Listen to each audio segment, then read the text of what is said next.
kind of like Christmas Eve. You know, it's not quite there yet, but the numbers and the excitement in the air is definitely there. I get excited, and we've been very blessed the past few years to have quite a few kids over 100 come out for the team. So it's a good challenge to have.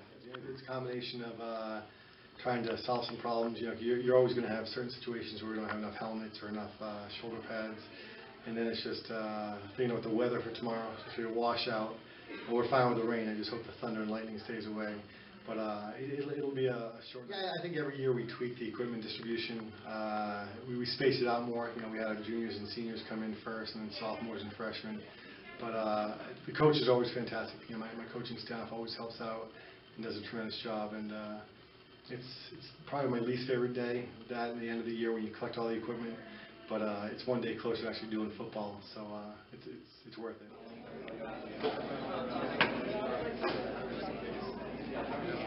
He's great about that. He's fantastic. He's really good. I'm really excited. You know, we've been waiting all year for this. Something we've really been training for ever since the ending of last season. So we can't wait to get back out there. We were just kind of saying last year we got here kind of late, and you know, we didn't like it. I had like a freshman, a kid the grade below me with a top blocker over me. So we were like, let's just get here early. We got here around 5:30, 5:35. So, you know, and there were already kids there. There were like 10 kids in line. So everyone's just anxious. It's crazy, but it's a good thing. I mean, it's never a bad thing to have that many kids. You know, especially competition breeds success. That's what our coach always says. So, you know, when you have the numbers like that, I mean, you have kids trying to beat each other out every day, just making us better. So.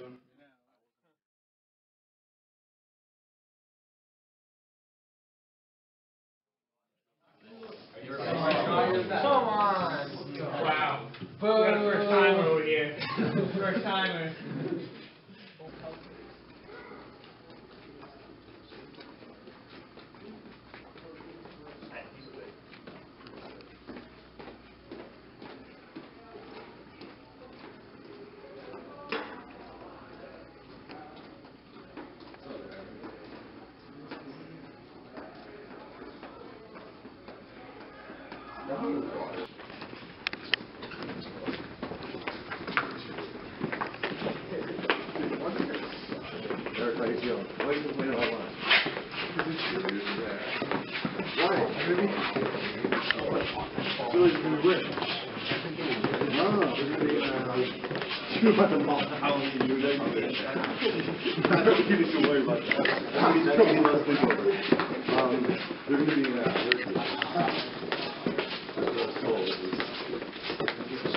They always come back.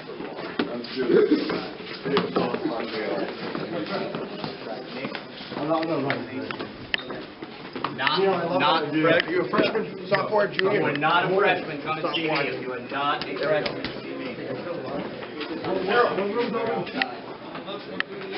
are not a freshman, 138, 137?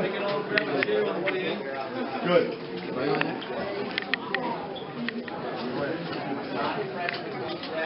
Hey guys, 138, 137. We're going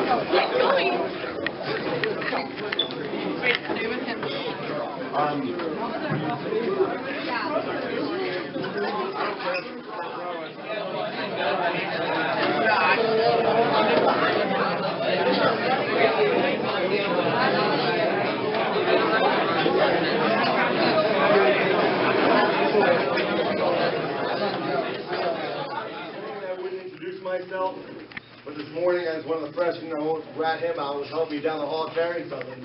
He asked me if I knew where Coach Hines was, so I am Coach Hines.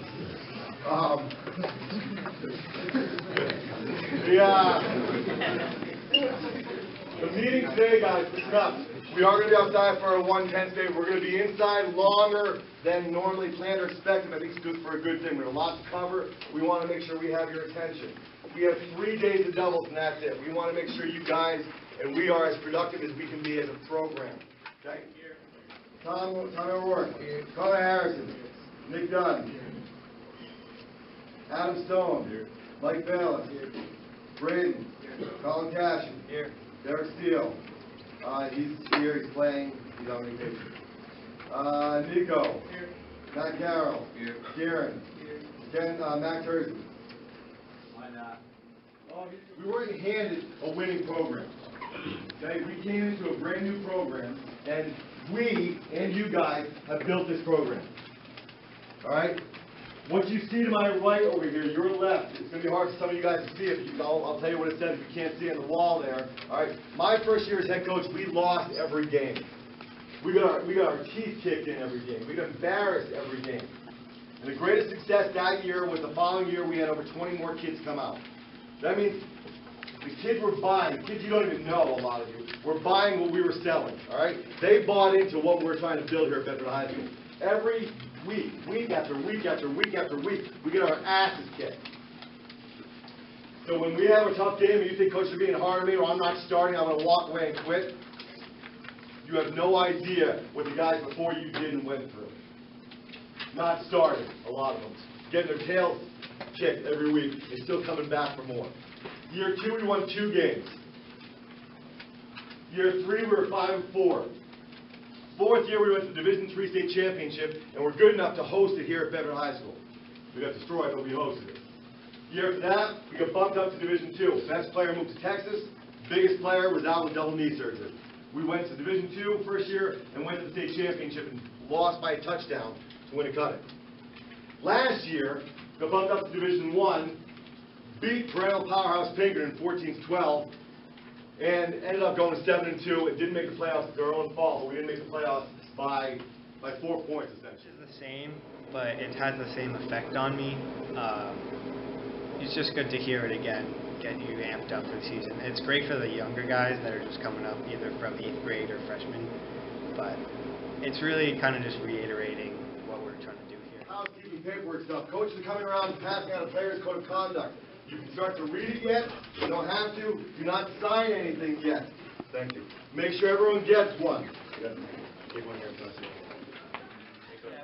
Coach starts talking and you can see his voice gets louder and louder and you start to sit in your seat and you're like, oh, here it is. Football's back and get ready.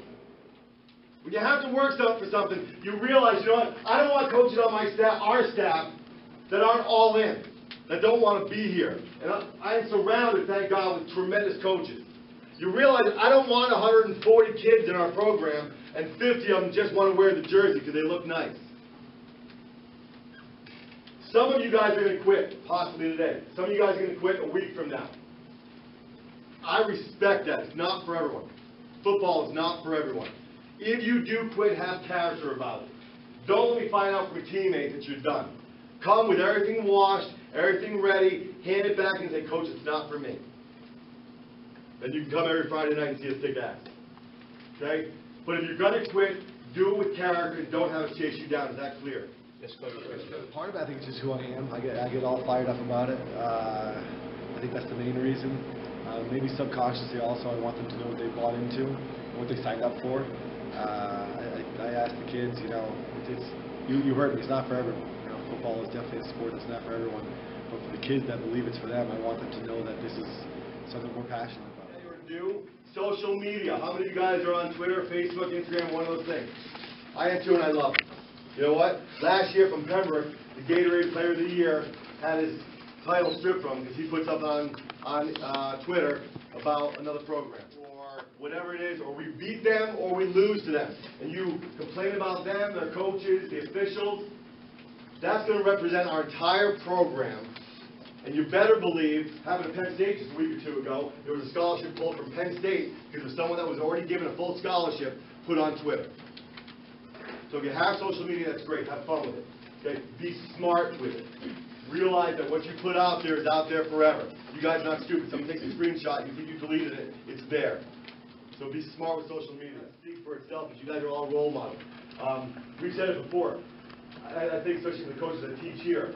If something happens in the winter or spring and football season is long over, it's usually not, hey, I had that kid, the basketball player, go up and do something. We're going to say, hey, that football player did something.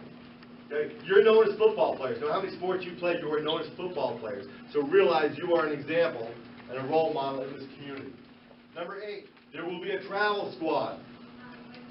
Freshmen, you'll travel to every freshman game. You'll be suited up for every home and away game. JV, you will be dressed up and on the field for every home game. For away games, we will post. We'll let you know when we'll post it. We will post a travel squad. 45 or so, give or take, players that are going to travel. You're now going to earn your spot to even travel with the JV. Okay, that's a good thing. That's a good thing. And varsity, listen, we got 7 running backs at the varsity, for example. 3 of you might play JV. 2 of you might start varsity. Some of you may not play at all. Okay, that happens. That happens. Okay, our goal is to be the best program we can be, and we're not going to help any of you out, whether you are a starting player, or 4th string, by just playing everyone, making everyone feel good. Pop Warner is over. It's not our goal. Our goal year after year is not to get to the state championship. Our goal is to what? To win the state championship. That's not how we measure success. We measure it by people making stupid decisions and learning from it and being one of the best leaders ever. We learn it by helping out teammates that are struggling with personal issues. Our success is not just winning a state championship. It's so much more than that. That's why it pisses me off when people say, oh, it's just football.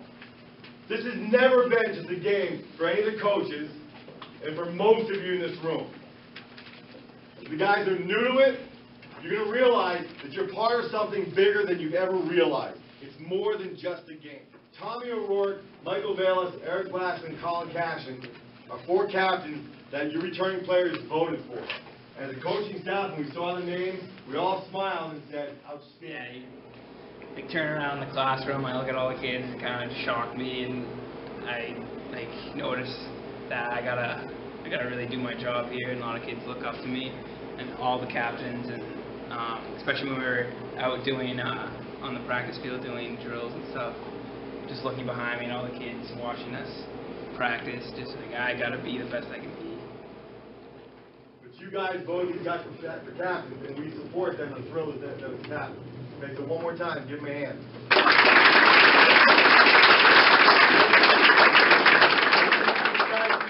Great first practice. We ran our 110s, and we had about 130 kids out there. So the numbers were great. I think the kids were thankful that it was raining a little bit. We've run the 110s before the first day when it's been about 95 degrees. And then we go right into some of our offensive plays. Today's an offensive day, and I feel really good about it. It was a great first morning. We got lunchtime now, and then we'll get back at it in about 45 minutes. 16 110s, so that's 110-yard sprints, and the skill players have to run them each in under 15 seconds, and the linemen have to run them in under 18 seconds. If you don't make it under 15, you have to get a little mark on your chest on that piece of tape they gave us, and you have to redo them, and then you can continue with practice. It went fine for me. I made all the 110s. It gets a little tough for me at the end. Got short legs, but it was awesome being here back at football. You think in the winter you're training for football so far away, and then like last night you think, oh my God, football's right here, and you're just so excited. And now that we're in it, it's awesome. What a blessing it is! What a responsibility! I mean, really, is that many more kids each year that we get to impact. I try to stress with all our coaches and each of the kids that this has never been just a game for me. It's a great responsibility. It's a great blessing to know that we have well over 100 kids that are here to learn, not just football. Thank you. How are you?